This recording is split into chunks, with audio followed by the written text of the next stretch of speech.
Thanks for coming out, guys. I appreciate it. Saturday's last home game, senior day, and I think that's special. It's also future student day, which I hope we get a lot of future Rutgers students that come out to the game. But I think the big thing, it's an opportunity to win a Big Ten football game against a very good team.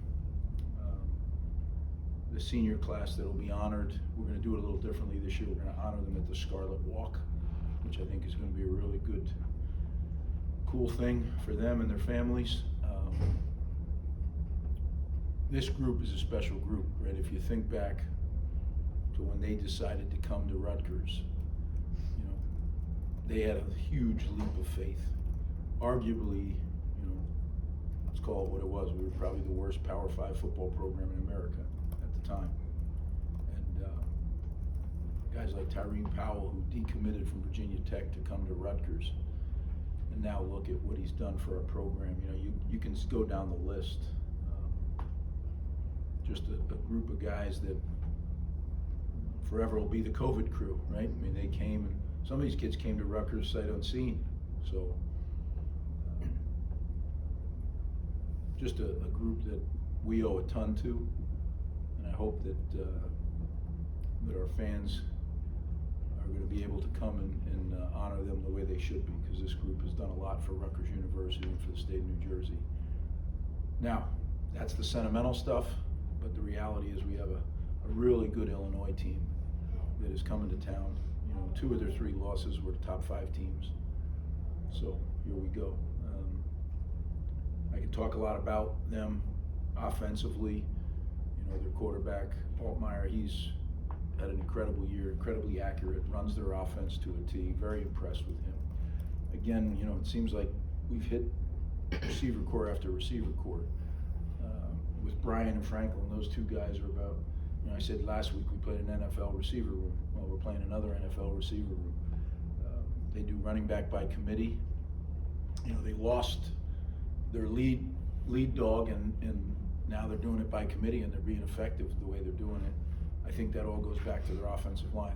They got a legitimate Big Ten offensive line, and allows them to run the football. Defensively, I think they get after the quarterback very well. We're going to have to protect well. 17, forget his name. I'll probably mispronounce, but Akis. He has like 8 sacks, 10 TFLs, 3 forced fumbles. You're talking about a guy that very productive. Their secondary takes the ball away. Linebackers don't misfit their gaps. You can see that it's a really, really well-coached football team. Coach Bielema has done a great job not only recruiting people to the University of Illinois, but then developing. They've done a really good job. My hat's off to him. He's an excellent coach, and he's put together a really good staff. You can see their fingerprints all over this team. So, got our hands full. Great opportunity for our program, and 12 o'clock Saturday, we get to see where the chips fall. Questions? You mentioned the other night about how every day in practice you've seen Ethan get better and better. I guess, where do you feel like he's taken the biggest strides that have allowed him recently to play at such a high level that he has been? Well, I think it's a combination of him making strides, our receiving core making strides, our offensive line making strides. I think he's really learned how to protect the football. And, you know, he still has momentary lapses, but I think he understands the significance. I think everybody, from a mental standpoint, can understand it if you're alive. But to actually do it under pressure, right? We call it the 80 feet. To do it under the 80 feet is hard.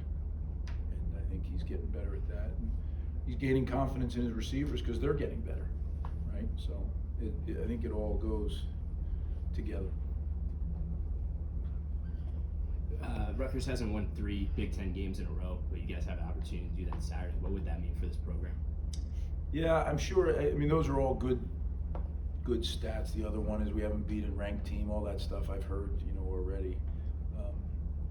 None of that matters to me. What matters to me is what we're doing right now, game planning for Illinois, then tomorrow practicing for Illinois, Wednesday, Thursday, Friday. Like, that's all I think about. Those things are neat stuff, I guess, and it's a valid question. But to me, it's only that if that were to be the case, that meant we were 1-0 at the end of the Illinois season, and that's what would make me really, really happy. Again, we just have to keep it. That's the way we do well here. We operate in the moment, right? If we let the future steal or the past steal from the moment, the present, that's where we get in trouble. I don't know if anybody can handle that, but we certainly can. We're a developing program. We're on the rise. But that can go like that if you let yourself get off the chop. And that's why it's so important to us that we stay on it. Looking back at the film, how do you think the offensive line did, having to move things around with Tyler coming out, and what kind of challenge does that Illinois defensive front present to them? It seemed like they get a lot of sacks. Yeah, 2 answers. I thought they did well. I thought Taj over to tackle, Dante in at guard. I thought they performed well. What challenges do they present? A lot. Yeah, different challenges than Maryland did. Maryland was a challenge for sure. Illinois presents some different challenges. And again, as I said, Maryland did a lot of stuff. Illinois doesn't do quite as much, although they do have an extensive third down package. But they're really sound, and they do what they're supposed to do. They do what they're coached to do. So you're going to have to beat them with technique, execution, toughness, want to finish, all those things. When Ethan became available in portal, what stood out when you talked with him, those first impressions and meetings? Did you see the development of someone who not only lead the offense, but also maybe help lead the locker room? Well, I'd like to say, I gradually worked through it and figured it out, but we had an advantage. Kirk had recruited him, Kirk had coached him. So it literally was a reliance on Kirk's past with him. I wouldn't have been able to figure all that out if it wasn't for Coach Shiraka. So, sure, I'm glad he's here, and I think he's only going to get better. I don't think we've even scratched the surface how good he can be. But yeah, that wasn't a me deal. That was being fortunate that Kirk had that relationship. So the player that Holland Pierce has developed into and the player that he's become, has any of that surprised you, given the way he kind of arrived at the start of his story here and what he's become? That's a really good question. Holland Pierce is a great story. As you go through it, as you get to know him, it doesn't surprise you because he works so darn hard. But certainly when you start at the beginning, surprise. I mean, the guy got out of the car in the parking lot during COVID and said he wanted to walk on. I didn't know him from anyone. So yeah, ultimately it's a tremendous surprise, tremendous gift to our program. And I hope that we gave a lot back to him, because he's an NFL lineman now, right? And we need him to play a few more games for us, and then he's going to go play in the National Football League, and I think play for a long time. He's that kind of guy. He's focused, he's tough, he works at it, committed to the game, loves the game. So yeah, we've been blessed with him for sure. Something that you've mentioned, something a lot of the players have mentioned since the turnaround the last few weeks has been playing for each other. In the bye week that kind of turned around. Was there a particular moment where you got a sense of that all kind of clicking together to turn things back around? No, I think by the nature of our program, right, family, forget about me, I love you. We think the definition of love is sacrifice, right? So forget about me, I sacrifice for you. I think sometimes you get going in things and there's distractions, there's things that take away from. I think what it really was refocusing on what's most important. That's the guys in these seats where you're sitting now. Usually the team is sitting there, and that to me is what it's all about. That's what galvanizes our team. And I think it was really just getting back to what we know is the most important, but maybe had drifted just a little bit from because of all the different things that went on. This has been a crazy year. You haven't heard me talk about the injuries because it doesn't matter, right? People get hurt, they get hurt, and it's sad that you have to lose players because this is what they love to do. But there was a lot of things, a lot of moving parts, and I think maybe that I didn't do a good enough job of keeping everybody focused on what's always the most important thing, and that's each other. Art Sikowski's going to be on the opposite sideline as a coach. Brett Bielema has called him a rising star in the coaching profession. When he was your quarterback for a year here, did you get a sense that he could eventually, enter the coaching ranks and become a guy who can climb up the ladder? I did. You know, he had talked about that maybe he would do that.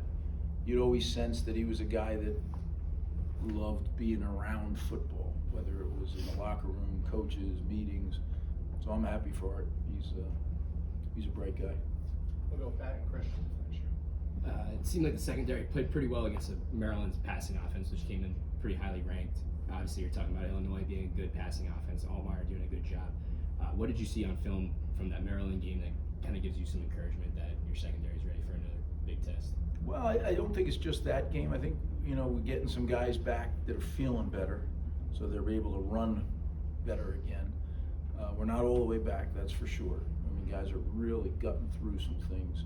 You saw guys leave the field, went to the tent, came back. It's just the way it's going to be this year. As I told you, a lot of the issues we have are going to take, 6 to 8 weeks to really get healed up. I just think that what's happened is we've developed some depth, whether it was by choice or necessity, it doesn't matter. But I think our guys, they believe in each other, they're playing for each other, and they believe in their coaches, and they just need to keep one play at a time, right? One play at a time, that's all we can do. This is the league we play in. There's going to be good players. It just so happens to be 2 weeks in a row, elite receivers. Really 3 weeks when you look at number 5 from Minnesota. I thought he was an elite receiver too. So that's what you find in the Big Ten. That's what I love about it. There's elite players on every team, and you have to figure a plan, and then the guys got to go execute that plan. So that's going to be the challenge for sure. Final question. Dante Chin, someone who's still kind of new to football, relatively new. What have you seen from him, and do you remember watching him in high school and kind of seeing that rawness? Yeah, I mean, Dante you could see in his high school tape, he was a very good athlete, but you're right, there wasn't a lot of football experience there. Dante was a basketball player. But what I've seen here is he's grown immensely. I mean, he's a very big dude when you look at him now, strong as can be. And he's committed. Coach Flatz has done an awesome job developing him, he and his staff. And Dante is just scratching the surface again. He's a guy that I think will just get better and better and better as he gets more and more reps. But certainly need him, right? I mean, we are cutting it close now. Cutting it close, yeah. But hey, that's how it goes. But again, I just encourage our fans, our students, to come out and recognize this group of seniors at senior day. It's a special group. It's a group that got us going in the right direction. We still have a long way to go and a lot of things to accomplish, but these are the guys, this group that'll be playing their last time in SHI Stadium that got this thing started. So I hope that we can send them out the right way, and I hope that we can, as a staff and the rest of their teammates, send them out with a victory, but that's quite a big challenge against a very good Illinois team. So we'll find out on Saturday. Thanks, guys. Thanks.